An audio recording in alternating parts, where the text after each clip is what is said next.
बिहार के मशहूर comedy YouTuber money Miraj को जो है शनिवार को पुलिस ने अरेस्ट कर लिया। चिल्ली न्यूज़ में बहुत बहुत स्वागत हो आपका।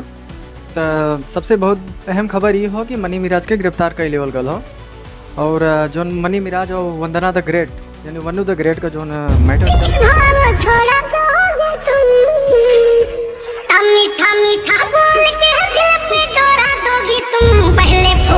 ओकरे मामला के लेके मनी मिराज के गिरफ्तार कर लेवल गलो और बिहार के पटना में ही उनके गिरफ्तार कर लेवल गलो। जो वीडियो में आप सबके दिखावत है, वीडियो में जो मुँह तोपे हैं वो दहन मनी मिराज बिहार के मशहूर कॉमेडी यूट्यूबर मनी मिराज को जो है शनिवार को पुलिस ने अरेस्ट उनके गिरफ्तार कर लेवल गलो।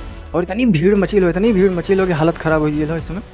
काहे कि इस समय बहुत ही ज़्यादा घटना पे घटना हो। पुलिस की एक टीम आती है और मनी मिराज को अरेस्ट कर लेता है। वही मनी मिराज को जो बात ये हो कि वंदना का यानी वनु द ग्रेट का कहना ये हो कि हमारे संगे दुष्कर्म करे रहन और हमके प्यार करके धोखा दे हैं। कौन कहा फर्स्ट टाइम जब उन्होंने मेरे को जबरदस्ती करने की कोशिश की तो मैंने उनको रोका। प्यार करके धोखा दे हैं और हमें अपन धर्म बदले बदे हम फोर्स करते रहे। ये बात उन कहते हैं। अधिकार हो जाएगा आपका।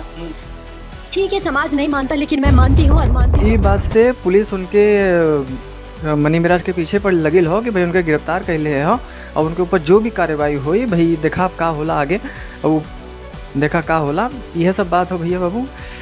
हमारे न्यूज़ में आप सबका बहुत बहुत स्वागत हो और हम ऐसे ही आपके बीच में न्यूज़ लिया होता रहा अपने भाई के